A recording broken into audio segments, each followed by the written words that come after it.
તો યમુનાષ્ટકના પાઠ કરવાથી જે તેમાં ફલશ્રુતિ બતાવી છે એ ફલશ્રુતિનું ચિંતન એકવાર કરવું જોઈએ. આ ગ્રંથનો પ્રારંભ કરીએ એ પહેલા એકવાર ફલશ્રુતિ સાંભળવી જોઈએ. આની ફલશ્રુતિ શું છે? શા માટે યમુનાષ્ટકનો પાઠ થાય છે?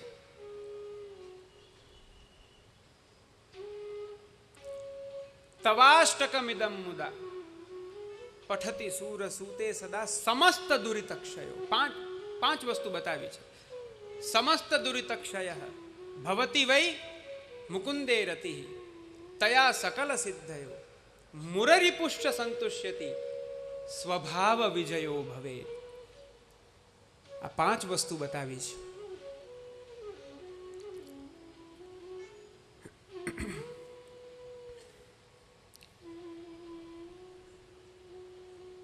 સમસ્ત દુરિતક્ષય, જીવનમાં રહેલા જેટલા દુરિતો છે, જે પાપો છે, તે પાપોનો નાશ થાય. જ્યાં સુધી પાપમય પુરુષ છે, જ્યાં સુધી પાપાત્મા છે, ત્યાં સુધી એના અંતઃકરણમાં ભક્તિ નથી પ્રવેશતી.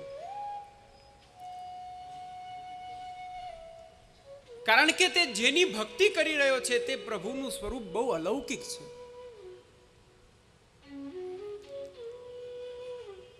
એવા અલૌકિક પૂર્ણ પુરુષોત્તમ નું ભજન એક પાપાત્મા પુરુષ નથી કરી શકતો. કોણ કરી શકે? ભાગવતની અંદર અનેક જગ્યાએ એવું કહેવામાં આવે છે કે ધૌતાત્મા, જે વિશુદ્ધ થયેલું જેનું અંતઃકરણ છે, એ જ તે ભક્તિને સ્થિર કરી શકે છે. પણ આવું અંતઃકરણ આપણે કેમ બનાવી શકીશું? કેવી રીતના થશે?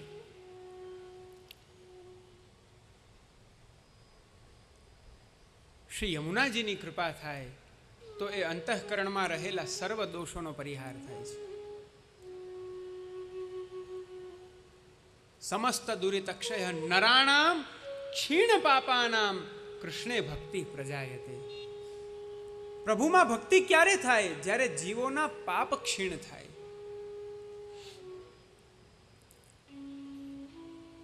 આપણા બધાનું ચિત્ત કેવું છે? વિષયોથી આસક્ત છે. વિષયોમાં રમી રહ્યું છે. સંસારની આસક્તિમાં બંધાયેલું છે. એવા અંતઃકરણમાં પ્રભુ નથી બિરાજી શકતા. એવી ભક્તિ શું કામની? એવી તે કઈ ભક્તિ કે ભક્તિ છે પણ હૃદયમાં પ્રભુ ન હોય? એને ભક્તિ કદાચ કોઈ કહે પણ હું નથી માનતો. ભક્તિ તો એને કહેવાય. ભક્તિ ત્યારે જ ફલિત થાય કે એ ભક્તિના ફલ સ્વરૂપે પરબ્રહ્મ પૂર્ણ પુરુષોત્તમ પ્રભુ એ જીવના અંતઃકરણમાં પધારે, જીવના હૃદયમાં પધારે. એક બહુ સામાન્ય ઉદાહરણ આપ સૌને આપું. શ્રી મહાપ્રભુજી આજ્ઞા કરે છે, વિષયાક્રાંત દેહાનામ નાવેશ સર્વદા હરે. વિષયાક્રાંત જે જીવ છે એના અંતઃકરણમાં શ્રી હરિ કે એમનો આવેશ એ પ્રવેશ નથી કરતો. એક સામાન્ય ઉદાહરણ આપું. તમે ક્યાંય જાઓ અને ક્યાંય ગયા હો, બહુ વારથી ક્યાંય ઊભા છો અને ક્યાંય બેસવું છે, પણ જ્યાં બેસવા જાઓ અને જુઓ તો જે સ્થળ છે એ સ્થળ બહુ મેલું છે, બહુ મલિન છે, તો ત્યાં બેસશો? અરે હા કે ના તો કહો. છેલ્લે તો પછી કે તમારી પાસે કંઈ એવું વસ્ત્રાદિ હશે તો એનાથી તમે આમ એને સ્વચ્છ કરી અને પછી ત્યાં બેસશો. કેમ? આ મેલું છે. અરે એમાં બેસીએ તો અમારા વસ્ત્ર બગડી જાય. તો આપણું આ હૃદય શું છે? આપ સૌનું, આપણા બધાનું આ હૃદય શું છે? ખાલી એનું કાર્ય ખાલી ધબકવાનું નથી. એનું કાર્ય ખાલી આખા શરીરમાં રક્ત પરિભ્રમણનું સંચાલન કરવું એટલું જ નથી. આપણું હૃદય એ પ્રભુનું બિરાજવાનું સ્થાન છે. અને જે દિવસે આપણે સૌ નામ નિવેદન ગ્રહણ કરીએ છીએ, જે દિવસે આપણું બ્રહ્મ સંબંધ થાય છે, તે જ દિવસથી તે પ્રભુ આપણા હૃદયરૂપી સિંહાસનમાં બિરાજી જાય છે. કોઈ અનુભૂતિ કરી? આમ અનુભૂતિ કરી અહીંયા પ્રભુ બિરાજો છો એવું ક્યારે આમ હાથ રાખીને આમ પ્રભુને પૂછ્યું? બિરાજેલા પ્રભુને, હે પ્રભુ આપ જ્યાં બિરાજી રહ્યા છો શું આપને ત્યાં સોહાય તો છે ને? આપને ત્યાં પરિશ્રમ તો નથી થતો ને? એવું ક્યારેય પૂછ્યું?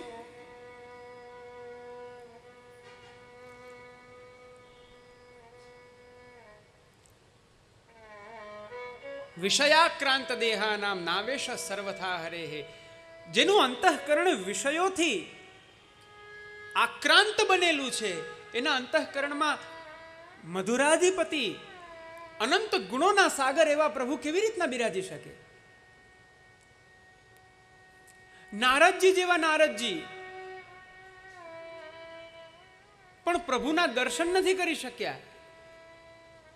અવિપક્વ કષાયાણામ દુર્દર્શોહમ કુયોગિનામ. હજી તમારું અંતઃકરણ અપક્વ છે, પરિપક્વ નથી. તમે હજી મારા દર્શન નહીં કરી શકો. હજી તમને તે સૌભાગ્ય પ્રાપ્ત નહીં થઈ શકે.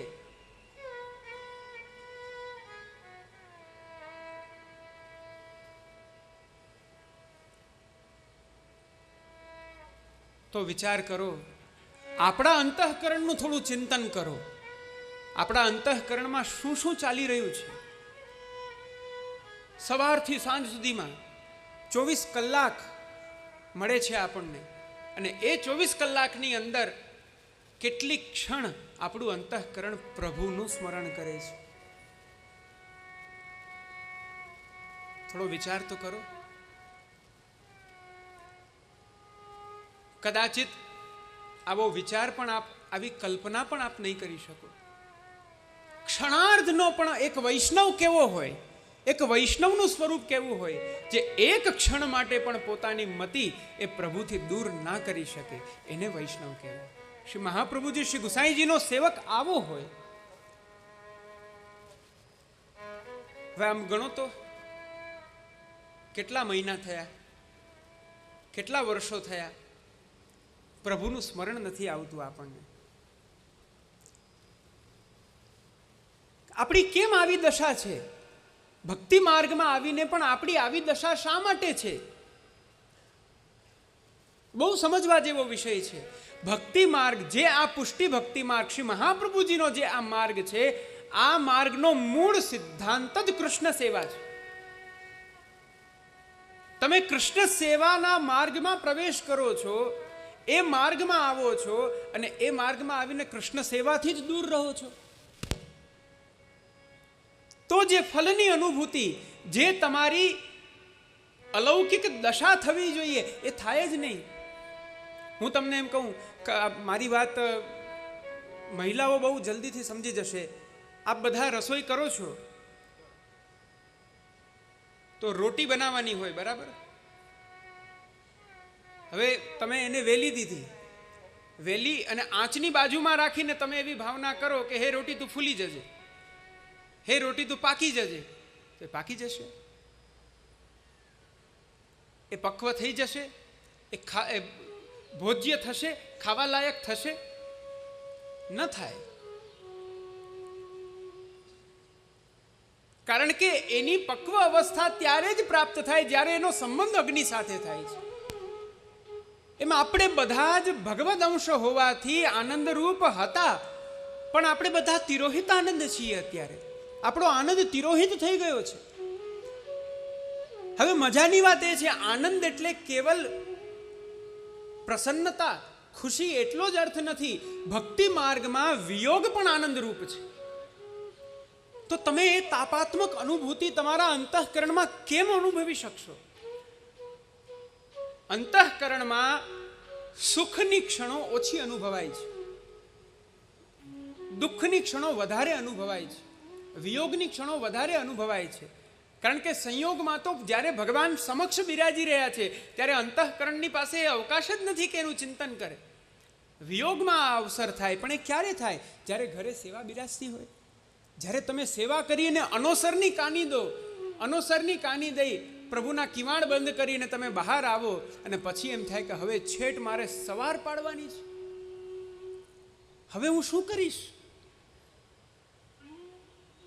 આ ત્યારે થાય જ્યારે ઘરે પ્રભુ બિરાજતા હોય. આ ત્યારે થાય જ્યારે ઘરે પ્રભુ શ્રી મહાપ્રભુજી અને શ્રી ગુસાઈજીની મેંડ અનુસાર બિરાજતા હોય.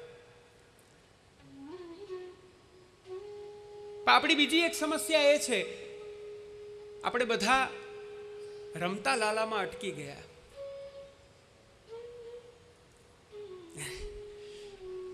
રમતા લાલામાં અટકી ગયા.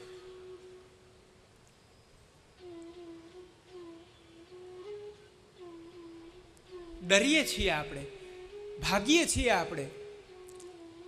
જે પ્રભુ આપણા માટે પ્રાદુર્ભાવ ગ્રહણ કરી, સમગ્ર લીલા પરિકરને પ્રકટ કરી અને સકલ જીવોને પ્રભુ પોતાનો ભજનાનંદનો દાન કરે છે.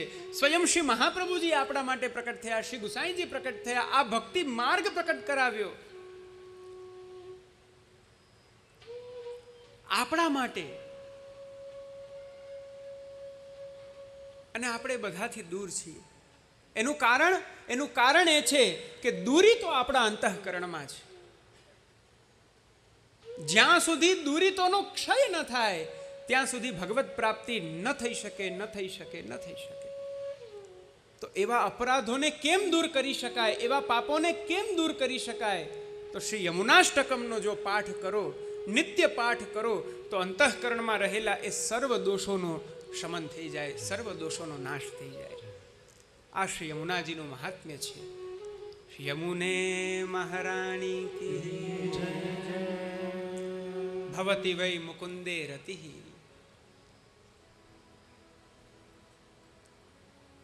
ભગવાન મુકુંદના યુગલ પાદારવિંદમાં અનન્ય પ્રેમાત્મિકા ભક્તિનું દાન શ્રી યમુનાજી કરે છે.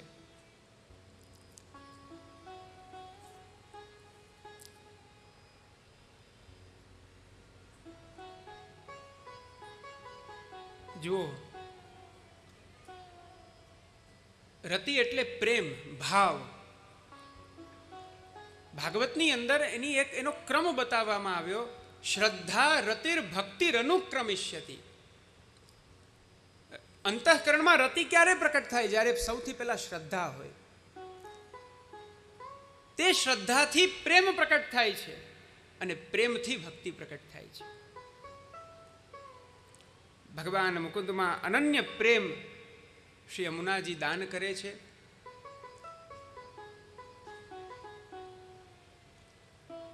તયા સકલ સિદ્ધય. જીવને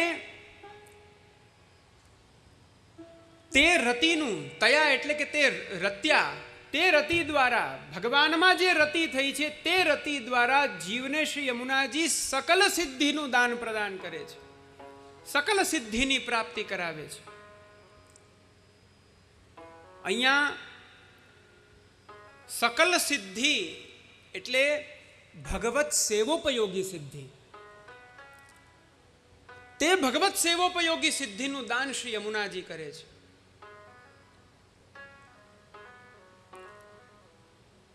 આપણી પાસે કોઈ એવી સિદ્ધિ હોય, આપણે કંઈ એવું યત્ન કરીને કોઈને જગતને બતાડીએ અને જગતને બતાડી જગતમાં વિખ્યાત થઈએ, એ સિદ્ધિ શ્રી યમુનાજી આપણને નહીં આપે. કારણ કે એમાં તો આપણો બગાડ થાય છે, એમાં જીવનો બગાડ થશે.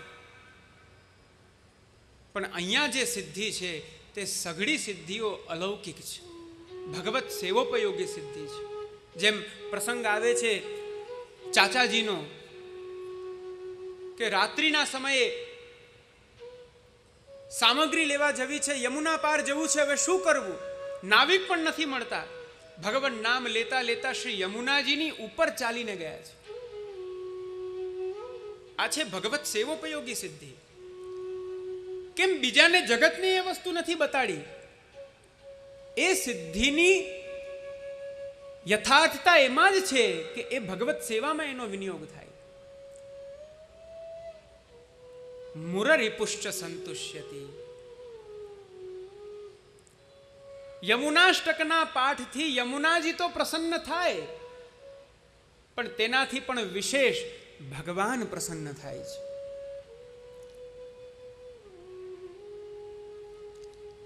પ્રભુને પ્રસન્ન કરવા એ બહુ કઠિન છે.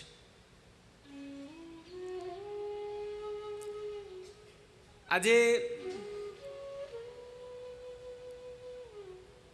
એક બહુ સરસ હમણાં સોશિયલ મીડિયામાં એક એવી રીલ બહાર પડી છે કે જેમાં બધા વ્યક્તિઓ આમ લાઈનમાં ગોઠવાઈ જાય, પછી કોઈ એકદમ એવું વિચિત્ર સ્વરવાળું એવું ગીત હોય,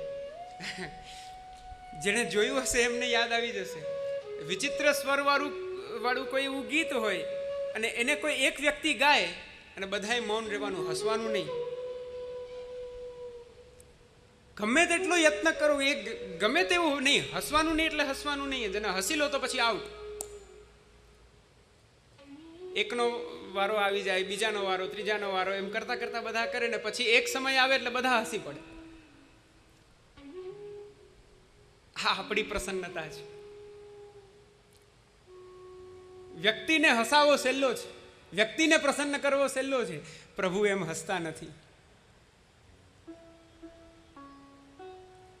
એવી રીતના પ્રભુ હસી નથી શકતા. હા, તમારો એ તાપ હોય, તમારી તે આરતી હોય, અને એ આરતીથી જો તમે પ્રભુને વિજ્ઞપ્તિ કરો તો પ્રભુ હસે છે. પેલો પ્રસંગ આવે છે ને કે 8 વખત આરસી બતાડી, પ્રભુને શૃંગાર કરી 8 વખત આરસી બતાડી. પ્રભુના શૃંગાર કર્યા, શૃંગાર કરીને આરસી બતાવી, અને સાસુએ કહ્યું હતું કે આરસી બતાવો ત્યારે આરસીમાં પ્રભુના મુખારવિંદના દર્શન કરવા. જો એમાં પ્રભુ હસે તો જ માનવું પ્રભુને શૃંગાર રૂચ્યા છે. પહેલી વાર હસ્યા નહીં, બીજી વાર હસ્યા નહીં, 8 વખત શૃંગાર પુનઃ કરી અને પ્રભુને હસાવ્યા અને પ્રભુ હસ્યા.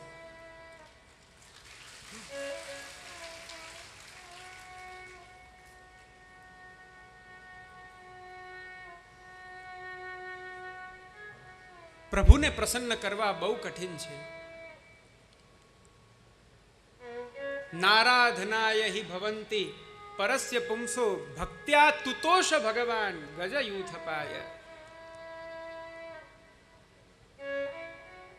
કોઈ એવો વિચાર કરે, અરે હું મારા વૈભવથી પ્રભુને પ્રસન્ન કરી લઉં, વાત ખોટી. ના થાય પ્રભુ પ્રસન્ન. મારા બધા જ સ્વજનોને એકત્રિત કરી ભગવાન નામ સંકીર્તન કરતા કરતા હું પ્રભુને પ્રસન્ન કરી લઉં, પ્રભુ ના થાય પ્રસન્ન. મન્યે ધનાભિજન રૂપ તપઃશ્રુતૌજસ તેજ પ્રભાવ બલ પૌરુષ બુદ્ધિ યોગા. પ્રહલાદજીએ કીધું, ધનથી પ્રસન્ન નહીં થાય, સ્વજન આદિથી પ્રભુ પ્રસન્ન નહીં થાય, રૂપથી પ્રભુ પ્રસન્ન ન થાય, તપથી પ્રભુ પ્રસન્ન ન થાય, બલથી પ્રભુ પ્રસન્ન ન થાય, તેજથી પ્રભુ પ્રસન્ન ન થાય, પ્રભાવથી પ્રભુ પ્રસન્ન ન થાય.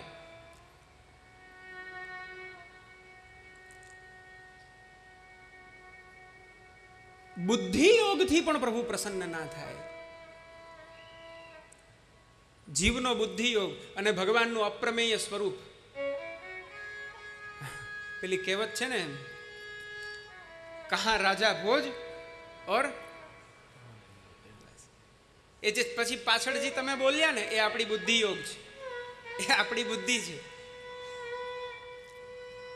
પ્રભુના અપ્રમેય એવા પ્રભુ, અપ્રમેય એટલે કે જેને જાણી ન શકાય. પ્રમા એટલે બુદ્ધિ, જેમાં તમે તમારી આ બુદ્ધિનો પ્રયોગ કરી જ ન શકો, કરો તો પણ પાછી ફરીને આવી જાય, એવું જેમનું સ્વરૂપ છે, એવું જેમનું અચિંત્ય મહાત્મ્ય છે તે પ્રભુ છે. અપ્રમેય સ્વરૂપ છે. આપણી બુદ્ધિ ક્યાં? બુદ્ધિ લગાડીએ પ્રભુમાં, પ્રભુના એક એક સ્વરૂપમાં, એક એક સ્વરૂપનું ચિંતન કરતા જઈએ ને ક્યાંક કોઈ એવું ફલ દેખાય, એ ફલમાં અટકી જઈએ, બધું ભૂલી જઈએ, પાછા હતા ત્યાં ને ત્યાં. આ કોઈથી પ્રાપ્ત ન થાય. પ્રભુ પ્રસન્ન ન થાય, અનેક યત્નો કરી લો, અનેક તપ કરી લો, અનેક સાધનો કરી લો, ભગવાન પ્રસન્ન ન થાય એટલે ન જ થાય. તો કેવી રીતના થાય? પ્રહલાદજી કહે છે નિજ ઈચ્છા ઉપર નિર્ભર છે. નિજ ઈચ્છા ભઈ જબહી મન મે આપ દિખાવત નમો નમો. જ્યારે નિજ ઈચ્છા પ્રભુને થાય ત્યારે જ થાય. ભક્ત્યા તુતોષ ભગવાન ગજયુથ પાય. પેલા એક ગજેન્દ્ર, એક પ્રાણી છે, કે હાથી છે, પશુ છે, એની ઉપર પ્રસન્ન થઈ ગયા. બોલો, અનેક ઋષિ મુનિઓ અનેક યત્નો કરી, અનેક સાધનો કરી, તપશ્ચર્યા ન જાણે કેટલા હજારો વર્ષોથી કરી રહ્યા છે, પણ એની સમક્ષ પ્રભુ પ્રસન્ન નથી થતા.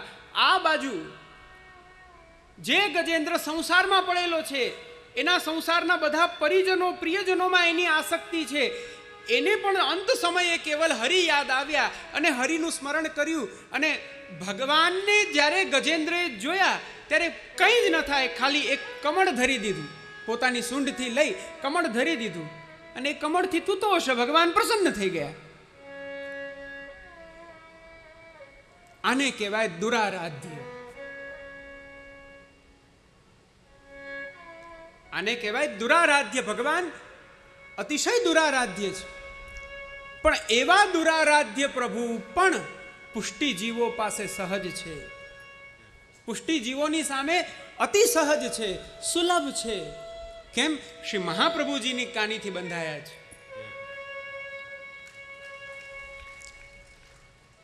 આપ જેનો હાથ મને મારા હાથમાં સોંપશો, એ જીવનો હું કદી ત્યાગ નહીં કરું. આપ જે જીવને માથે મને પધરાવી આપશો, હું એ જીવના ઉદ્ધારનું સ્વરૂપ બનીને પધારીશ. આપની કાનીથી એ જીવ મને એક મિશ્રીની ટૂંક પણ જો ધરશે, તો હું એનું સર્વસ્વ માનીને અરોગીશ.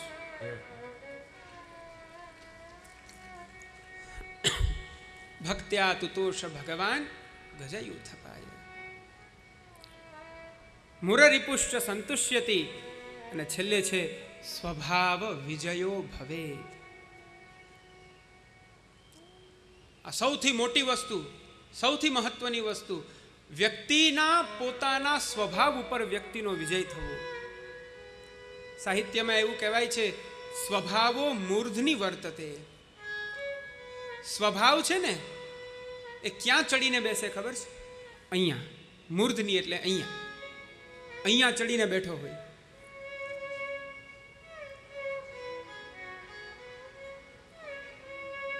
કોઈ એક શબ્દ હજી તો કીધું છે, એક વિચાર કર્યો છે, એટલી વારમાં જ ઉગ્રતા આવી જાય.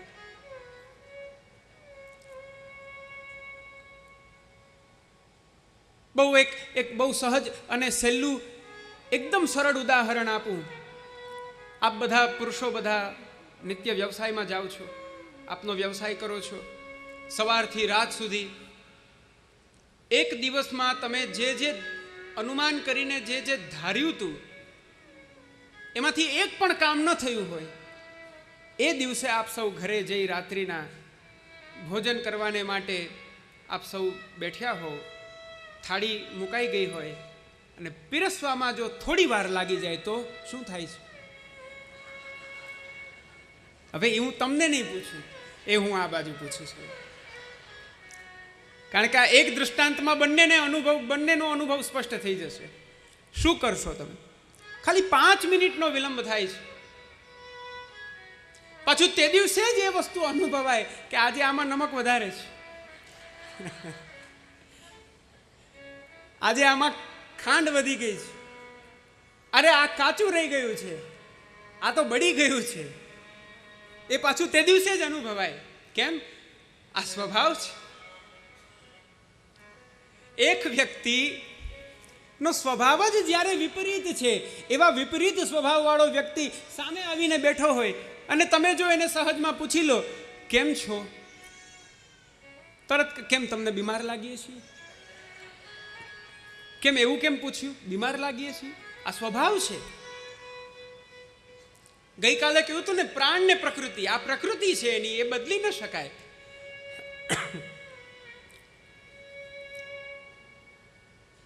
એવા દુસ્ત્યજ સ્વભાવનું પણ પરિવર્તન પરાવર્તન એ શ્રી યમુનાજી કરે છે. મૂઢ એવો જીવ પણ શ્રી યમુનાજીનો આશ્રય ગ્રહણ કરે, શ્રી યમુનાજીનું શરણ માત્ર ગ્રહણ કરે, એ આશ્રય માત્રથી, શરણ માત્રથી એ મૂઢ થયેલો જીવ ભગવદીયત્વને પ્રાપ્ત કરે છે. આ શ્રી યમુનાજીનું સ્વરૂપ છે. શ્રી પ્રભુને પ્યારા શ્રી યમુનાજીના લાડીલા એવા રસિક સત્સંગી વૈષ્ણવોને જે શ્રીના આ વચનામૃત ગમ્યા હોય તો આ વિડીયોને લાઈક કરજો, શેર કરજો અને કમેન્ટ બોક્સમાં જય શ્રી કૃષ્ણ જરૂર લખજો. અને અમારી ચેનલ શ્રી વલ્લભ સત્સંગને સબસ્ક્રાઈબ કરવાનું ભૂલશો નહીં. સર્વે વહાલા વૈષ્ણવોને ભાવથી જય શ્રી કૃષ્ણ.